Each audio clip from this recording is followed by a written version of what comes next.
An additional proof of these gentlemen's entering into the spirit of each other's views is furnished by what occurred to myself, having been frequently desired by Sir Hudson Lowe, when I remonstrated against his ill treatment, to appeal to Admiral Plampin, who, he observed, was ready to hear what I had to say. I accordingly, on the 12th of April, 1818, proceeded to that officer's residence in order to lay my grievances before him and to ask his advice. The Admiral, who was walking with his lady on the lawn before the house, retired to his apartment as soon as he perceived my reproach. I then explained to Mr. Elliot, his secretary, the nature of my business, and requested the honor of an interview with the Admiral, who, upon my request being communicated to him, refused to see me. And some weeks afterwards, Sir Hudson Lowe made the, having purposely neglected to appeal to my own commander-in-chief, an article of accusation against me and a proof that my cause was bad, in page 17:1. As on some other occasion, the author replies to a question put by myself relative to the ferocious smile which Napoleon is represented to have attributed to Sir Hudson Lowe and his adjutant general, though I will not go quite so far as the writer in affirming what the original expression "on sourit" does not positively imply. I am convinced that every unbiased and impartial observer who had witnessed the vexations experienced by the inmates at Longwood subsequent to the above officer's arrival would justify very strong language on their part, particularly when it is considered that all other means of redress seemed unattainable.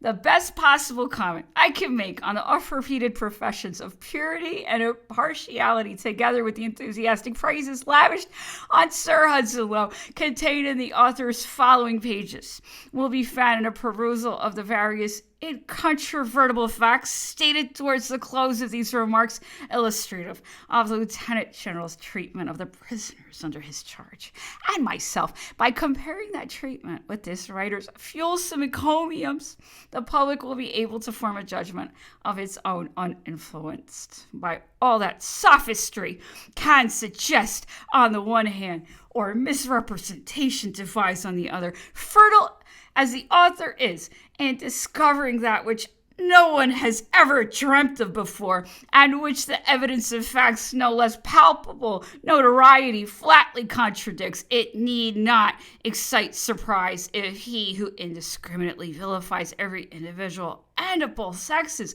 not excepting Calpatran's children, forming a part of Napoleon's suite, should have found humanity and all the other virtues centered in the person for whose justification his book is evidently written. The author has, however, totally mistaken the character of his countrymen if he can for a moment suppose that the British public will be satisfied with the general enumeration of Sir Hudson Lowe's virtues, unattended by any instances wherein those peerless qualities have been exercised. Nay, he cannot possibly believe that any reflecting man could have perused his inflated paragraphs in which adulation and flattery, the most gross, are blended, without requiring some illustrations of that noble munificence, friendship, and charity so eminently conspicuous in the character of his friend or patron.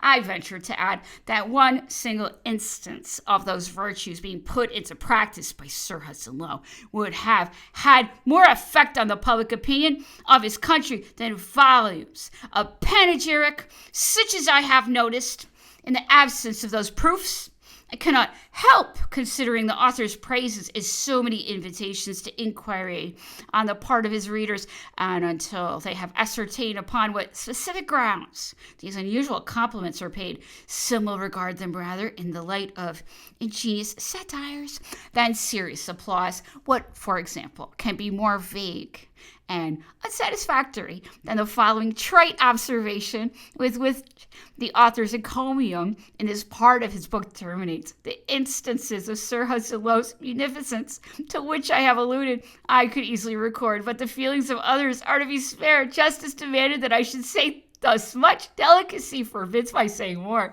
When the general character of the author's book, the mysterious and anonymous shape his statements, come before the public, together with the merest chance in the world which placed him in St. Helena, are coupled with the cause he espouses, the above passage opens a wide field for conjecture, while it fully justifies suspicions no less injurious to the party whose measures he defends than derogatory to his own principles and honesty. A short time will probably clear up the circumstances connected with this publication. Until that period arrives, it would be premature to carry conjecture any farther. Returning to the facts, the author observes, page 77, on one occasion when Sir Thomas Reed, who was Deputy Adjutant General, went to him to make some communication, Bonaparte began, with his characteristic impetuosity, to foam and grunt, on which Sir Thomas told him that he hoped he would not fly into a passion. What was the fact in this case so completely distorted by the author? Sir Thomas Reed told me after his interview with Napoleon that, as his mission was of so unpleasant a nature, couched in very strong language, he was surprised at Bonaparte's being so very civil to him. Instead of being offended, he laughed, asked him, "What news?" and other questions of a similar nature, merely remarking, when the disagreeable communication had been verbally translated by countless causes, "Più mi perseguiterà, meglio andrà e mostrerà al mondo che rabbia di persecuzioni fra poco tempo mi si leverà tutti gli altri e qualche mattina ma matteranno." Such were the knight's own words.